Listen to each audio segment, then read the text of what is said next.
এইফালে আমাৰ গোবিন্দ ককা দেখোন না এইফালে গোবিন্দ ছাৰ দেখোন কোনফালে যায় পিছে কোনপিনে এই ল'ৰা মই অলপ ৰাইজৰ ফিল্ড ভ্ৰমণ কৰি ফিল্ড মানে পথাৰ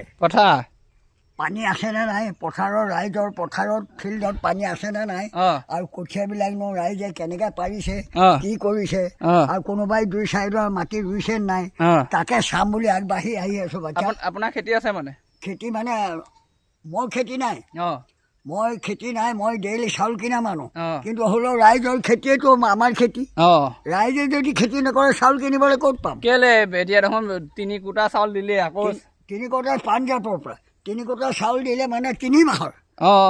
চাউল চৰকাৰে 3 কোটা চাউল দিয়ে দিলে চৰকাৰৰ নহয় এইটো ৰাইজৰ কৃষি চাউল হিমন্ত বিশ্ব আমাক ঘোষণা কৰিছে 3 কোটা চাউল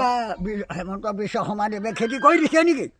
এইবোৰ আমাৰ মানুহ পাগল হ'ল ঘোষণা কৰি দিয়াৰ লগে লগে 3 কোটা চাউল দি দিছে আকৌ ঘোষণা কৰি দিয়াৰ লগে লগে 3 কোটা চাউল দিছে একদম মানুহ কিবা হৈ গ'ল 3 কোটা চাউল কি তেখেতৰ এই বেয়া নাপাব সকলোকে অনুৰোধ কৰিছোঁ ভুল হ'লে ক্ষমা কৰিব তেওঁ ভালৰ পৰা দিছে নে খেতি কৰি দিছে ঘোষণা কৰিছে যে ঘোষণা কৰিব পাৰে এই চাউল কোনে আনিছিলে খবৰ আছে তোমালোকৰ চাউল কোনে আনিছিলে অসমলৈ অভাৱী মানুহৰ কাৰণে চাউল কোনে আনিছিলে হিমন্ত বিশ্ব শৰ্মাই কেলা নাম নাজানো কেলা কংগ্ৰেছে আনিছিলে জাতীয় প্ৰদেশ কংগ্ৰেছ তৰুণ গগৈ হিতেশ্বৰ শইকীয়া মনমোহন সিং গৱেষণা কৰি দিল্লীত অভাৱী মানুহৰ কাৰণে চাউল নমাই আনিছে এতিয়া চাওক মই নিজে ভাষণ দিছিলোঁ আপুনি পালে নে 3 কোটা চাউলটো 3 কোটা চাউল কেলা 3 মাহ যাবনে বাছটো নাযায় কেলে ইমানখিনি দিছে কিমানখিনি দিছে এতিয়া 5 কুইণ্টেল 6 কুইণ্টেল ঘৰৰ প্ৰতি 1 কুইণ্টেল পাছে 1.5 কুইণ্টেল পাছে নাই পোৱা নাই সিমান নাই পোৱা মানুহে এনেই কয়